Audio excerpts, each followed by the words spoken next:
Hello everyone, welcome और welcome back to my channel. तो आज हम बात करने वाले हैं सीटेट की प्रिपरेशन करते टाइम जो हम मिस्टेक्स वगैरह करते हैं, कौन कौन सी मिस्टेक्स है जिसको हमें अवॉइड करना चाहिए, जिसकी वजह से हमारा पेपर अच्छा जाए। तो आज मैं आपको सीटेट में जो सबसे बड़ी गलती लोग करते हैं, जिन पता ही नहीं होता बहुत सारे लोगों को कि वो लोग सिर्फ PYQ करते हैं, वो भी किसी के कहने पे। वो लोग कोई बोल देता है उनको कि आप लोग सिर्फ PYQ करिए, उससे आपका पेपर बहुत अच्छा होगा। मैं तो बस सिर्फ PYQ ही करके गई थी, जिसकी वजह से मेरा पेपर क्लियर हो गया। ऐसा कुछ भी नहीं होता। सिर्फ PYQ करना ज़रूरी नहीं है, PYQ ज़रूरी है, बट सिर्फ PYQ बिल्कुल भी ज़रूरी नहीं है। तो पहले मैं थोड़ा सा बता देती हूँ कि मैं क्या पढ़ रही हूँ अभी। तो आज स्कूल से आने के बाद मैंने बिल्कुल भी पढ़ाई नहीं करी थी, क्योंकि मैं इतना ज़्यादा थक गई थी ना, इतना ज़्यादा ट्रैफिक था। तो स्कूल से आते ही मैं रेस्ट कर रही थी और मैं कब सो गई मुझे पता ही नहीं चला, और मैं उठी 5:30 बजे। तो उसके बाद मैं जैसे ही उठी मैंने सोचा कि तो बहुत ज़्यादा लेट हो गया है, तो मैं सीधा पढ़ने बैठ गई। और मैं अभी मतलब अपनी जो मैंने पहले पढ़ा था मैं उसकी रिवीजन कर रही हूँ, क्योंकि मैं जो भी पढ़ती हूँ मैं सबसे पहले उसकी रिवीजन करती हूँ, उसके बाद मैं पढ़ाई स्टार्ट करती हूँ। फिर उसके बाद मैंने इंग्लिश पढ़ना स्टार्ट करा, क्योंकि बहुत सारी क्लासेस होती है जो मैं अटेंड नहीं कर पाती हूँ, इतना ज़्यादा काम होता है, तो जिसकी वजह से मेरी क्लासेस रह जाती है। तो मैं अपनी पेंडिंग क्लास अटेंड करती हूँ, उसके बाद फिर मैं जो न्यू क्लासेस होती है मैं उनको देखती हूँ। तो फिर उसके बाद रिवीज़न करने के बाद मैंने अपनी क्लासेस लेनी स्टार्ट करी, क्योंकि मेरी बहुत सारी क्लासेस रह जाती है। मैं सारी ही चीज़ें करियर विल ऐप से नहीं पढ़ती हूँ, मैं वहाँ पे बस हिमांशी मैम और उदित सर से ही पढ़ती हूँ, क्योंकि मुझे ना वहाँ पे इंग्लिश समझ नहीं आती थोड़ी। तो मैं इंग्लिश हमेशा निधि मैम से पढ़ती हूँ यूट्यूब पे, और हिंदी में शिवम सर से पढ़ती हूँ ये चीज़ें, क्योंकि मुझे इन दोनों की हिंदी इंग्लिश बहुत अच्छी लगती है और वो लोग बहुत ही ज़्यादा इंजॉयमेंट के साथ पढ़ाते हैं, तो मैं उनसे ही पढ़ती हूँ। और EVS तो मैंने इतनी ज़्यादा पढ़ ली है ना कि मुझे पढ़ने की ज़रूरत ही नहीं है। EVS तो मेरा वैसे ही हो जाएगा, बट फिर भी मैं NCERT वगैरह कभी कभी रीड कर लेती हूँ, नोट्स वगैरह देख लेती हूँ। उसके बाद मैं अभी फोकस कर रही हूँ, मैथ्स पे ज़्यादा फोकस दे रही हूँ, क्योंकि मैथ्स में मैं बहुत ज़्यादा ही वीक हूँ। तो सबसे जो मोस्ट इम्पॉर्टेंट क्वेश्चन है कि हमें PYQ क्यों सॉल्व नहीं करना चाहिए। मैं ये नहीं कह रही कि हमें करना ही चाहिए, करना चाहिए। PYQ सिर्फ हमें पैटर्न बताता है, वो बताता है कि क्वेश्चंस कैसे आते हैं कैसे नहीं आते, ये कॉन्सेप्ट से किस तरह के क्वेश्चंस आ सकते हैं। PYQ हमें बस ये ही बताता है।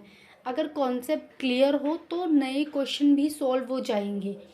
अगर सिर्फ PYQ याद है और एग्ज़ाम में नए नए ट्विस्ट आ गए तो फंस जाओगे, लेकिन कॉन्सेप्ट स्ट्रॉन्ग है तो क्वेश्चंस हो जाएंगे।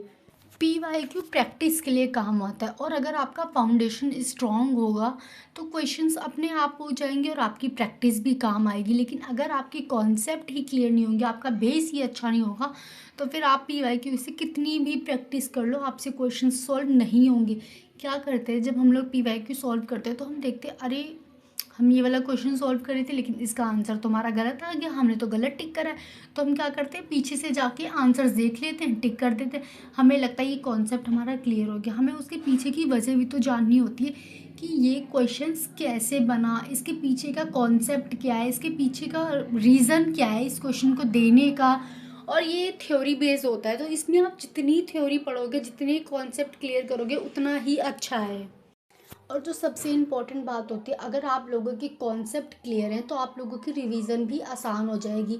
आपको अगर सारी चीज़ें पता हैं कि कैसे हुई थी कैसे नहीं, तो आपकी रिवीजन बहुत ही आसानी से हो जाएगी और आप PYQ बहुत ही ईजिली तरीके से सॉल्व कर लोगे। प्लस जो आने वाले क्वेश्चंस होंगे आप उनमें भी फंसोगे नहीं, वो क्वेश्चंस भी आप बहुत अच्छे से कर सकते हो। एंड जो लोग बोलते हैं ना कि आप लोग सिर्फ PYQ कर लो, PYQ जितना सॉल्व करोगे उतना अच्छा है आप लोगों के लिए। हाँ, PYQ एक हद तक अच्छा है, बट इतना भी अच्छा नहीं कि आप लोग बस सिर्फ उनकी बात सुन के आप लोग सिर्फ एक बुक लिया और PYQ ही सॉल्व करके चले जाओ, ऐसा भी नहीं है।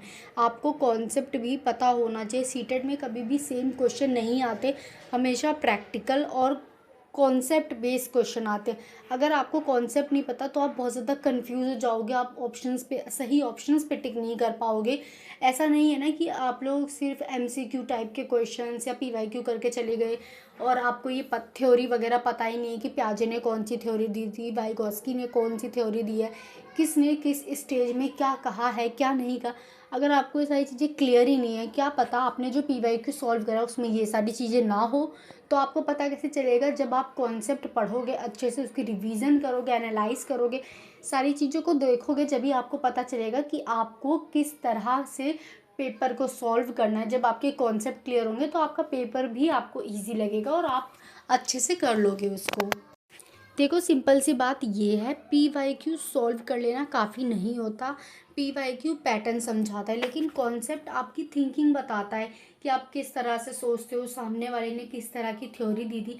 एग्ज़ाम में नया क्वेश्चन तभी सॉल्व होगा जब लॉजिक क्लियर होगा। इसलिए पहले कॉन्सेप्ट को अच्छे से क्लियर करो, उसको पढ़ो, फिर PYQ करो और फिर रिवीजन भी करते रहो साथ के साथ। अब जो हमारा नेक्स्ट सबसे इम्पॉर्टेंट टॉपिक है वो होता है रिवीजन क्यों ज़रूरी है और रिवीजन क्यों करनी चाहिए। हमें रिवीजन इसलिए करनी चाहिए ताकि जो भी हमें पढ़ा है वो हमारे दिमाग में रह जाए।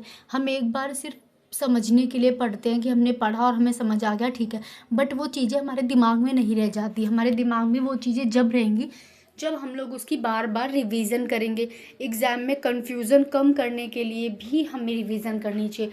कॉन्सेप्ट क्लियरिटी बढ़ती है, वीक पॉइंट्स का पता चल जाता है हमें कि हाँ हमारा ये पॉइंट यहाँ पे वीक है।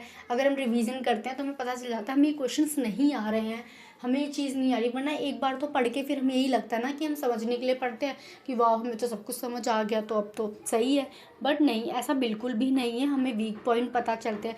रिवीजन में से एक्यूरेसी बढ़ती है।